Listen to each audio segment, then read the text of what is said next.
Assalamualaikum warahmatullahi wabarakatuh. Kami dari kelompok 5 mata kuliah umum Pendidikan Kewarganegaraan. Perkenalkan, nama saya Atica Putri Nurus Pratami dengan NIM akhir 2011. Perkenalkan, nama saya Anissa Cici Galuh Rosida dengan NIM akhir 2062. Perkenalkan, nama saya Josita Agustia dengan NIM akhir 2030. Perkenalkan, saya Ulfia Khorim Sabisanti dengan NIM akhir 2076. Perkenalkan, nama saya Siva Fauzian dengan akhiran NIM 2094. Perkenalkan, nama saya Febila Nurhandayani dengan akhiran NIM 1024. Baik, jadi di sini kami akan melakukan wawancara kepada beberapa mahasiswa UNED tentang hak dan kewajiban warga negara dalam Undang-Undang Dasar 1945.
Permisi Kak, mohon maaf mengganggu waktunya ya. Ya, jadi kami mendapat tugas dari mata kuliah Pendidikan Kewarganegaraan untuk melakukan wawancara.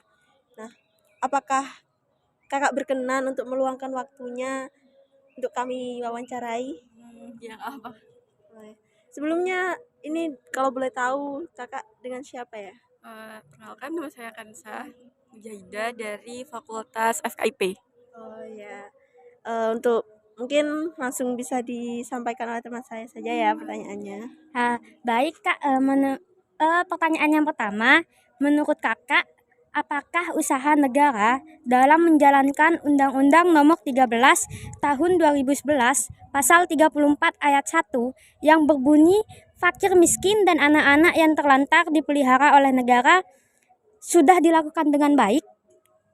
Kalau menurut saya itu negara masih belum melakukan tugasnya, masih belum baik ya.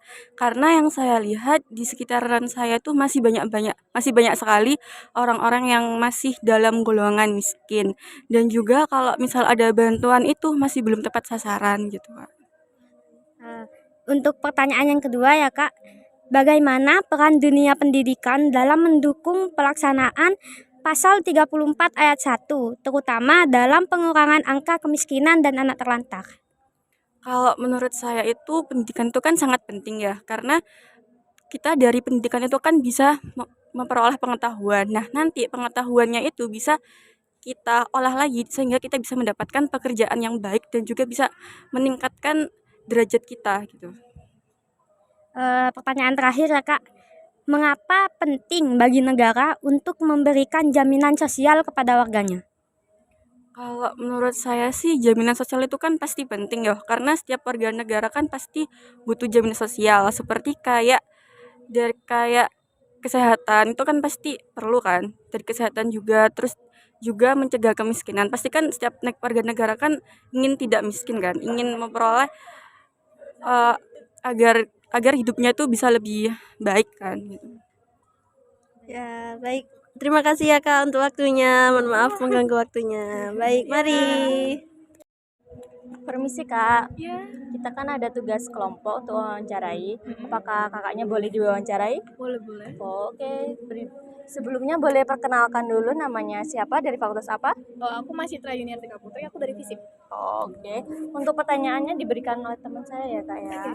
Untuk pertanyaan yang pertama, menurut kakak, apakah usaha negara dalam menjalankan Undang-Undang Nomor 13 Tahun 2011 Pasal 34 Ayat 1 yang berbunyi, fakir miskin dan anak-anak yang terlantar dipelihara oleh negara. Nah, hal tersebut sudah dilakukannya dengan baik, sudahkah?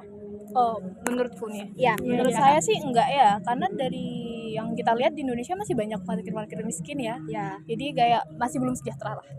Oke, untuk pertanyaan dua Kak. Bagaimana peran dunia pendidikan dalam mendukung pelaksanaan pasal 34 ayat 1, terutama dalam hal pengurangan angka kemiskinan dan anak terlantar? Bagaimana? Dari kalau dari pendidikan sendiri ya, mungkin sih kayak pendidikan yang baik ya. Kalau orang punya pendidikan yang baik, otomatis apa ya, banyak lapangan kerja yang bisa dia apply gitu loh. Jadi kalau dia dari pendidikan aja kurang kan kayak lapangan kerja makin sedikit gitu aja sih. Baik, Kak. Untuk yang terakhir nih Kak, mengapa penting bagi negara untuk memberikan jaminan sosial kepada warganya? Oh gini deh, kita tinggal di satu negara gitu kan. Berarti kan kita harus ada di bawah perlindungan negara tersebut. Jadi negara harus ngejamin kita kalau kita harus sejahtera di negara ini. Ibaratnya kalau kita nggak dijamin itu, ngapain kita tinggal di negara ini? Gitu sih. Ya gitu aja. Baik Kak, terima kasih ya Kak wawancaranya. Mari Kak.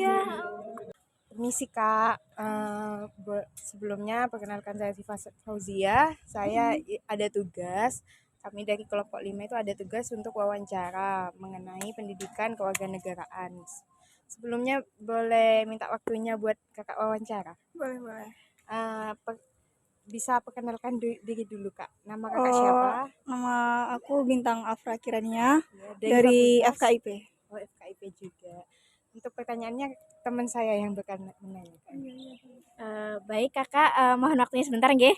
Menurut kakak, apakah usaha negara dalam menjalankan Undang-Undang Nomor 13 Tahun 2011 Pasal 34 Ayat 1 tentang fakir miskin dan anak-anak yang terlantar dipelihara oleh negara sudah dilakukan dengan baik?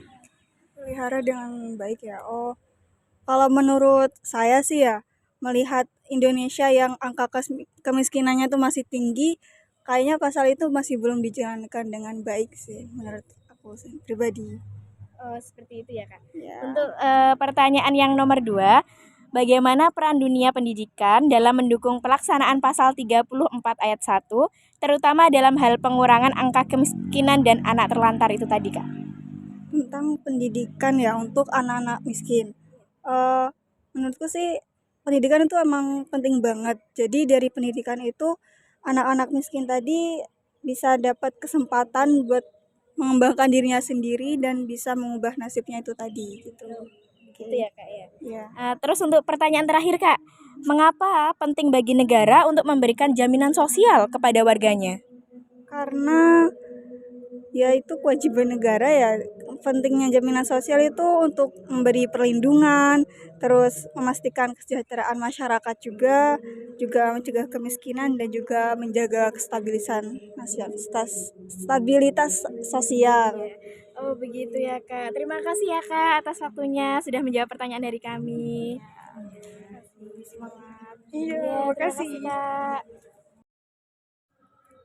Baik, kesimpulan yang dapat kami ambil dari prosesi wawancara yang telah kami lakukan adalah yang pertama, negara masih belum melakukan tugasnya dengan baik, terutama dalam memelihara fakir miskin dan anak-anak yang terlantar. Karena masih banyak sekali warga negara miskin yang belum terdampak bantuan dari pusat.